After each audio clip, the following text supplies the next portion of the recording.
Welcome to Admire, the Art of Business, hosted by Admire Itai Myra, also known as Ziva. In these episodes, we intend to showcase the immigrant communities, people who are doing fantastic work in their varying areas of expertise, whether that be healthcare, big corporates, philanthropy, entertainment, some community work, and other sectors.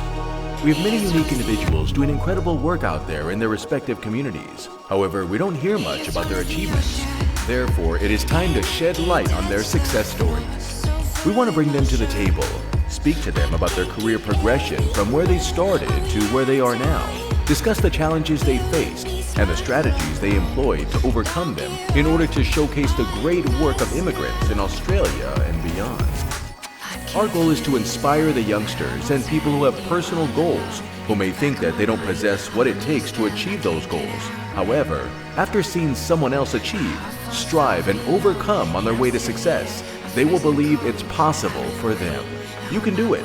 All that you need is to focus, the attention, a little inspiration, and hard work goes a long way.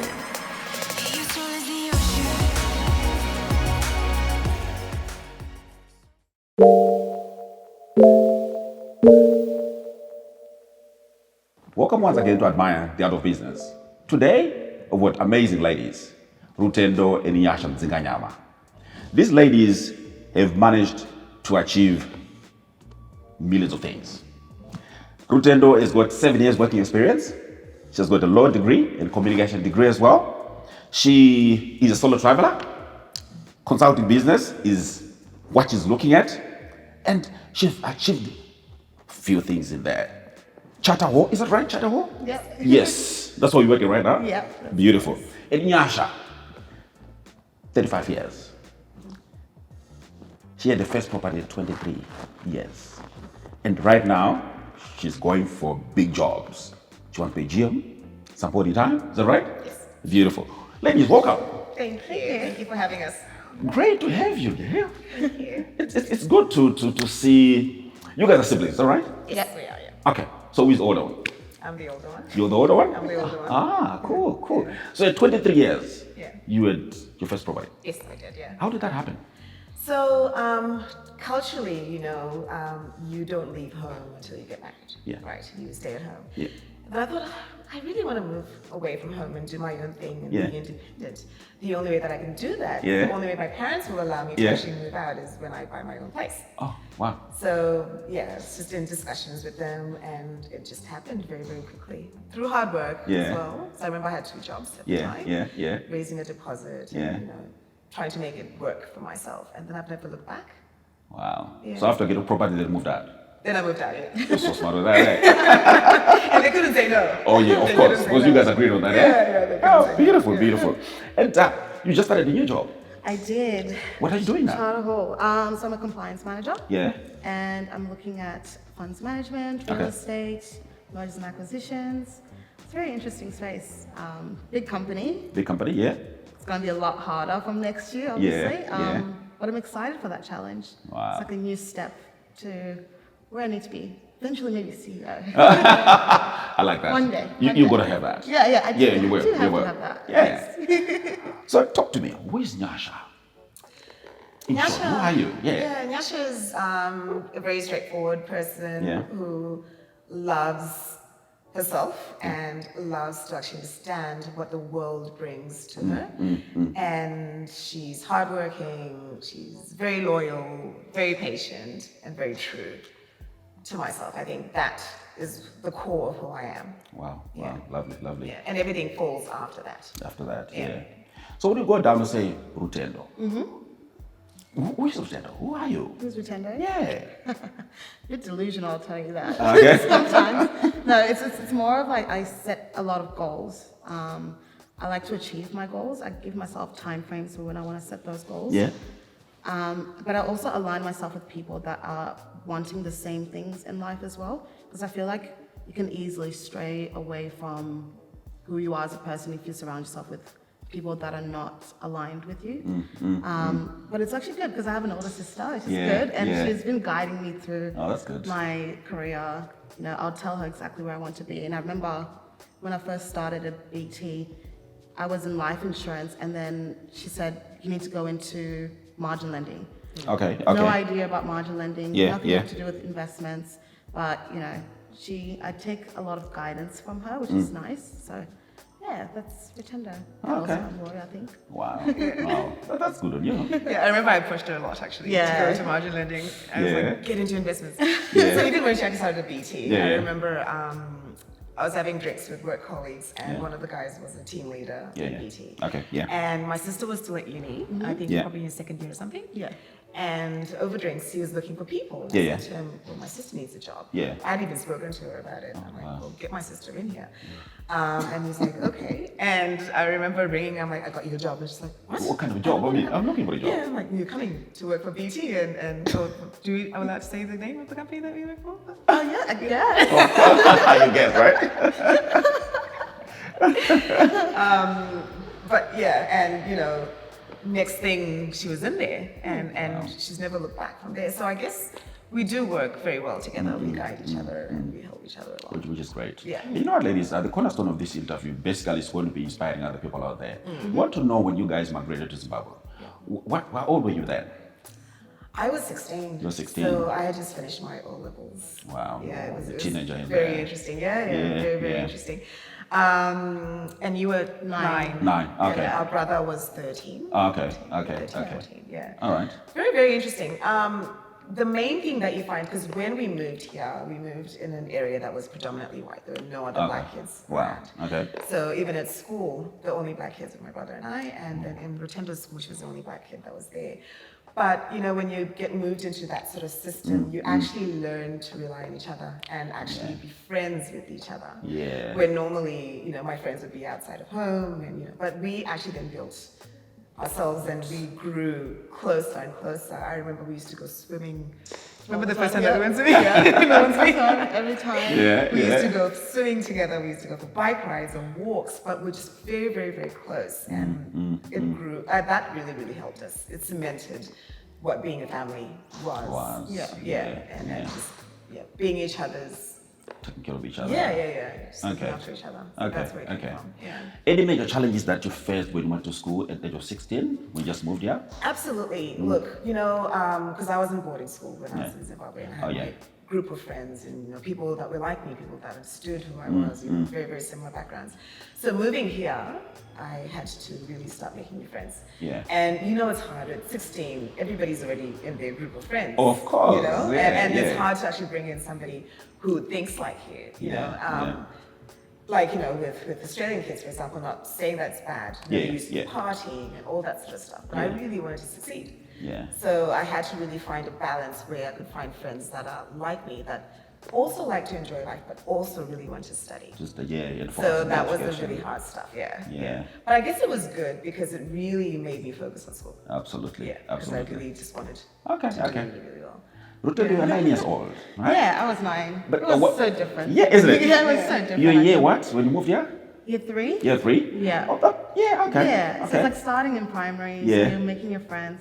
I mean, obviously some of them I probably don't talk to them now. Because Yeah, I've fair made enough, fair more enough. friends in like high school, Yeah, university. But I think it was actually a lot easier than for me than For her. you, yeah. I was in a lot of activities. Like I was playing the clarinet, I was doing swimming, I was in soccer. Yeah. Like I had a lot of activities I was going on, bands, friends that I would actually hang out with. So it was different. Obviously, like you would have your sisters around. Yeah, of course, and of course. Brother, but I enjoyed it. I Okay. really enjoyed Oh, it. that's I good. assimilated very nicely. You actually sang at the Opera House. Oh yeah. Oh, I did used to you? sing as well. Yeah, I did. Wow. Yeah. I used to be part of this group called the Tara 10. Yeah. And we would record for like ABC Kids. So I have like CDs and stuff. Oh, do like you? PG, Oh, okay, yeah. okay. I did a lot when I was like a kid. I think probably my parents were like, please sit down. It's been too much, Sit down. Okay, okay. And I used to love doing art, so that was one of the main things. That you did. Yeah. Okay. It was really, it was different. I think it'll be different. And I remember when I first came back from school and my dad was like, speak Shona in this house only. Yeah, of course. Fair enough. You're not gonna, because I think I spelled something wrong. Yeah. And he asked, what was it, the Chipiri? Yeah. Yeah, I remember he came to you and he said to you, Uniso comes to Tuesday. Yeah. I'm so Chipiri. Uniso comes to Chipiri. Okay. And then she's like, oh, okay. And then she said, Nyasha, what's Chipiri? And then he came back like, Tuesday. And it's like Shona Okay, Shona okay. in the house, English outside, whatever. So from that time, your family started like only Shona in the house. Yeah. Did that help you? Did you feel that helped you a lot? Of course, yeah, 100%. I think like if they didn't actually allow me to speak, allow me to speak English and not learn Shona, I would have lost You'd have that lost whole it. language. Well, that's 9 years old, yeah. It's an identity thing. Yeah. As well. It's an identity. Yeah. Yeah. So you Okay. still go out there, but then inside you know that you're Zimbabwean, and you take that with pride. Yeah. Exactly, Yeah. exactly. Yeah. And by the way, what's your totem? Ads. Oh, I'm so proud of that. I'm also doing, you know? So, yeah, great. I think that's a big thing when the parents really insist in terms of the language, because if you look at it, generations they come in, they'll lose that language, the culture, and everything else. So, do you think when you have your families going forward, you'll be doing the same thing as well? Definitely. Absolutely. Definitely. We actually have a Sunday special, which is Sadza and Magonzo. Oh, wow, Sadza Sunday. Sadza and Magonzo. Yeah. Okay. So I make sure that I go to the butcher, get the bonzos, and get them ready, and then we just eat that together and we enjoy it. Yeah. So, you get together like the whole family? No. Mainly it's us two. Yeah. Because we live together. Yeah. Okay. So, you guys live together? Yes, we do. Oh, man, that's quite a big bond in there. Yeah. Okay. So tell me, Rutendo, when you were year 9 at school, what kind of support that your family gave you when you're going to school, like that transition? There was a lot of support, Yeah. actually, and also like other families as well, not like Zimbabweans, but the families from like our community around Okay. like Tarama. Like, they were very supportive to just make me feel like, happy. I Yeah. guess. Getting jelly, the new system. Yeah, like Okay. it was easier. I think Yeah. it was easier. I made friends very quickly. Okay. So Okay. it made it a lot more, like a lot more easier. I don't know about like Nyasha. Yeah. obviously, But yeah, even though she wanted to hang with me all the time. All the I time. had to Yeah. well, the first time I was like, can I come? Yeah. Nyasha, you want to come with 9-year-olds? Yeah. Oh, but you do mind that, isn't it? So different because when I was younger and when Sam, she would have her own friends. Of course. It's like, I want to come. No, stay home. Yeah. But here's a different story. Now it's just changed. What I'm like, happened in there? Exactly. Did you explain yourself to her? No, you did this? Just come. Let's go. Let's go swimming. That's good. So in terms of making friends, when you're in there, Nyasha, I know it was a bit challenging in there, but was that quick? Did it take time? What kind of strategies did you put in place, if you remember, for you to at least gel in the society and make friends? Look, I had a few people that actually just took to me very quickly when I started school, and they're also migrant children, so that actually really helped. But in terms of making friends, I'm very careful about who I want to be around, because I want people that support growth, people who are aligned, people that I can learn from, if I can say that. So I'm very careful about who I surround myself with. I really want people around me that will help me grow. So yeah, this So it's not concept from easy. like way back in Yes, time. it's always been like that. I want to learn something from people. So even, how sometimes when I compare myself to my peers, Yeah. I'm not comparing myself to people that have moved who are like me. Yeah. I'm looking at people who are doing a lot more, people who are born here, people, generations. that Yeah, have been here. yeah. That's what I'm aspiring to. So those are the people that I'm more aligned to, because I know that I can actually learn From more them. from them. Yeah. Okay. And growing, that's the most important thing for me. So did that help you in terms of your profession, going up the ladder and It everything really else? does. It really does. Because you're setting the bar so high, and Yeah. you're really looking to achieve a lot more than you normally would be expected to, as first generation migrant. Absolutely. Because obviously 23 years old and you have your property in there. I know. That's amazing. I know. That's it so was good. really good. It was really good. Yeah. Okay, so Nyasha, tell me, that was 16 years? Yeah. What year was that? I went into year 11. You were year 11? Yeah. So we went straight to year 11. Yes. Was it the beginning of the year? The beginning of the year. The beginning of the year. Yeah, because we moved in December, just after I finished my O-level. And then we moved straight January, Feb. How easy was that in terms of getting subject selection in there? Getting into Subject 11? selection was quite interesting, because I'm naturally an artsy person. Okay. I love my languages. I Yeah. love my history and geo. I did very, very poorly at maths in O-level. An O-level in Zimbabwe? In Zimbabwe, yeah. Okay. I got a U. You got a U. I got a Is it the last grade or is it the middle? Ungraded. Ungraded. They said, no, we're not grading this one. Nah, we're not doing that. Fine. Okay, fine. All right. So So I remember we went to the consultation in the new school that I was going to with my parents, and they had like a list of, subjects that I could pick from. And, I picked all the fluffy stuff that I knew that I was very, very capable of doing. Yeah. I'm like, I want to do Yeah, I want to do that. Yeah, I love that. Yeah. And then at the end, my dad goes, oh, well, what about maths? Yeah. You know, I'm not doing that. I had a U. Yeah, I don't remember? want to be part of Yeah. He's like, no, you need math. You want to be a banker. I went to work for Macquarie. I went to work for Macquarie back You knew that already? Yes, I did. Okay. He's like, oh, you're going to be a banker. You need math. I'm like, I'm not going to do that. And he's like, okay, there's different tiers of math, right? Yes, yeah. Why don't you pick the most basic general math and just do that? At least you've got some sort of math. And I was like, okay, fine, I'll do it.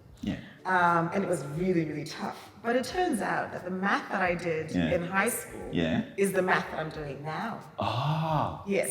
So that's finance math kind of thing. Finance math. And I did really, really well at it. I excelled in that. So it worked out very, very well for me. But you're coming from O level in Zimbabwe where you've got a U. Yeah. You're excelling now. Yeah. What was the difference in there? What did you do? Or it just came just like that? No, it was tenacity. I really, really worked hard on that because I knew that, I needed to achieve really good results across the board. I couldn't have, A's. That's going to have a U again in math. So I really, really put myself through laborious tasks to learn how to do math.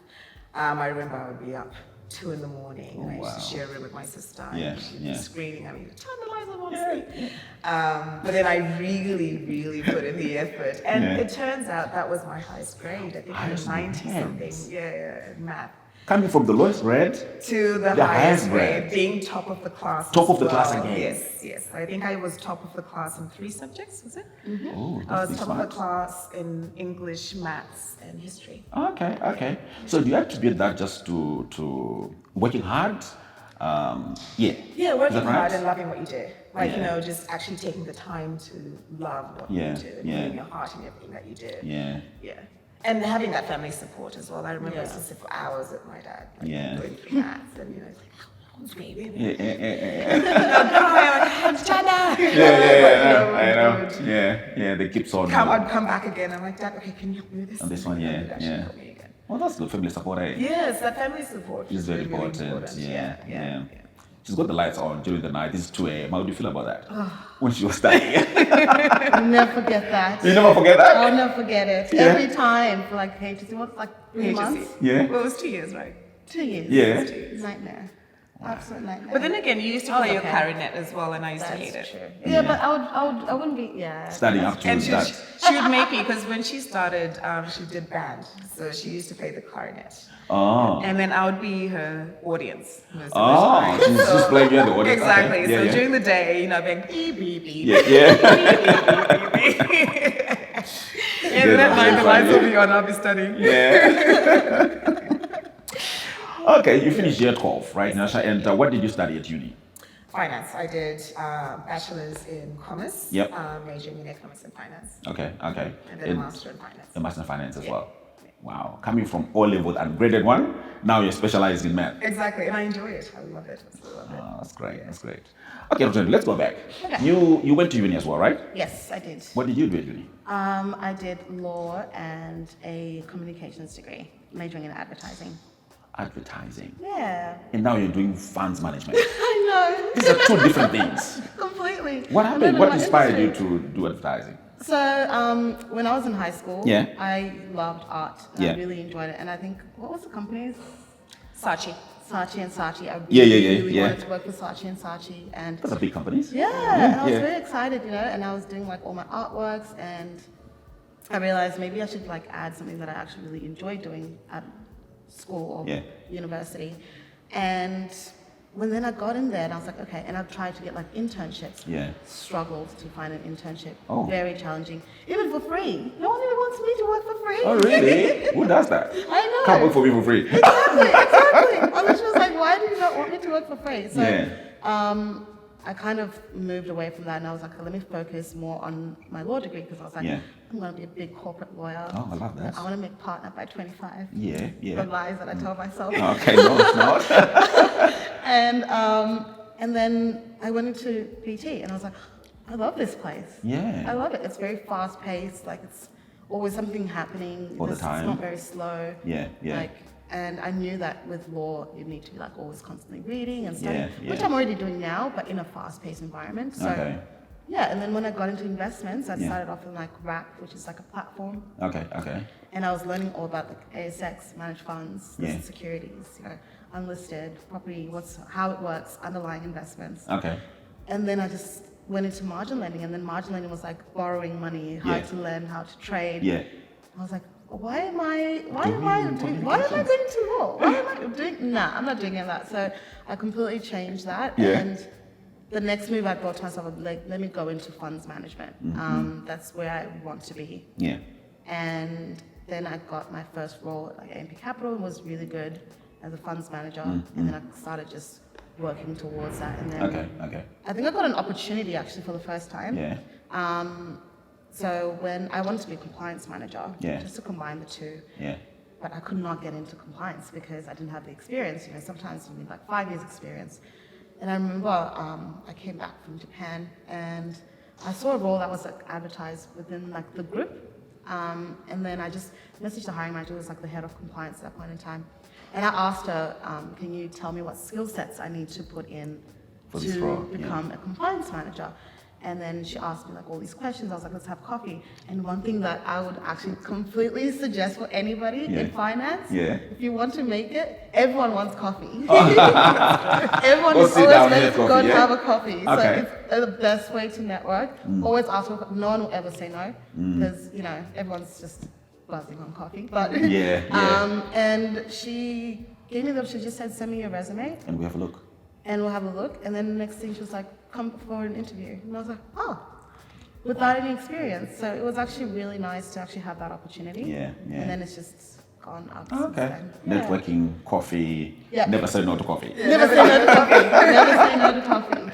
That's good. So you did a bachelor's in communication media studies. Yeah. Right? Yeah. And you also did a bachelor of laws. Yeah. Okay. And after that, I see that when I go on your LinkedIn, you went to do the at the College of Law of Australia. Yeah. What were you doing there? So it's just like more of a major, so this is where I thought I was going to do law. Yeah. But it was more to get an understanding of like business law, financial law, like more of like the specific types of laws. Okay. Yeah. So which you would always get admitted if you want to continue practicing as a lawyer, but I didn't need to do that. I just went in to get what I needed, and then you're out. Now I'm applying it into like the fund compliance side. Okay. That's quite interesting. And what other education did you do after that? So I joined the Australian Directors. Oh, that's interesting. Yeah. So it's going to be ongoing because I do need to have people working under me eventually. So that's why I'm starting to move more into like consulting, so that way I can hire people, and then that way I can become a director. Okay. And advance more in that space as well. Okay. Yeah. So this is the Australian Institute of Directors, is that right? Yeah, that's it. That's amazing. Yeah. You're looking forward and aiming big things. I'm like, I can't do. Nyasha's always saying slow down. Yeah. Calm down. You can't do that. I need something. I need to be doing something. I need to be like working towards something at least. Okay. Yeah. All right. Was it like 2022? I think 2022 I kind of hit like a plateau. Yeah. And I was like, and Nyasha was like, stop stressing. I was like, I'm not doing anything. I need to be doing something. I need to be adding more to my life. Yeah. And she goes, relax and just take wait. it easy. And I'm like, no. Okay. So we really feed off each other. Yeah, we do. That's good. So after you did your first degree, you did your master's as well. Any other education that you did after that? I tried to do the CFA. Okay. That was really, really hard. Okay, fair enough. So I sort of stopped. Okay. Yeah. I just thought, okay, let me grow my career. Yeah. Okay. What about Kaplan? Kaplan, I don't need to do. You don't. I've done the RG 146. Oh, okay. Oh, yes. What is that? So that's just the basics that used to actually allow you to give general advice. Okay. Yeah. So that's the basis that I did. Okay. Yeah. Is that helping you now with your current role? Not really. Not really. Not really. No. Okay, fair enough. I understand. Yeah. So what was the first role that you took? My first role that I took was quite interesting actually. It was a South African company that sold insurance. Okay. And my role was to sell insurance to people. Sell insurance? Sell insurance. Coming from finance? This is before finance. Before finance. I finance. started working before I even finished my degree. Okay, yeah. So I used to sell like on the phone, selling insurance to people. Okay. Surprisingly, I did very, very, very well. Ooh. Very well at that role. That's interesting. Yes, Really good. That's actually what helped me buy my first property. I did really, and they had a board every single day that used to have like, you know, people who were selling the most. Yeah. And I would not go home unless my name was at the top. Ooh. Every single Every day. Every day. If I didn't make that board, then I knew that I hadn't done well. So every day, make sure that your name is on top. Every single day. And people, because it was a big company, so people didn't know who I was because I'd sit at my desk and just work, right? But then they'd see that name. Name is popping up. And then, you know, it doesn't fully say Mudzinganyama. Nyasha Mudzinganyama. Yeah. Who is that Nyasha Mudzi? Where is she? You know? People would come up, where is she? And then, you know, people got to know me. But yeah, Okay. I was very, very good at sales. But that's different skill set because you're doing the selling of insurance, but you've got this skill as well in finance. That's an interesting combination. It's really good to be multifaceted. It is. Multifaceted. But yeah, I enjoy the sales. I can go and sell you ice if I need to. Yeah, I can do that. But then I can also do math if I need to. So, but yeah, that was okay. And after that, what did you get into? Then I went into general advice. Okay. So I did scaled advice. Used to sell, still selling actually. Okay, yeah. I was selling superannuation products to different people. Okay. I did that for a bit. Okay. And then I moved on to Macquarie. Macquarie. The one that you're looking at. Yes. AGA 11. Yes. That was really, really good. I love to see that. Yeah, I know. All right. You know, it's just gone up from there. Okay. All right, let's take a little break. Then we can have a chat after that. Eh? Absolutely. Viewers, thank you very much for that. We'll be back soon and very soon.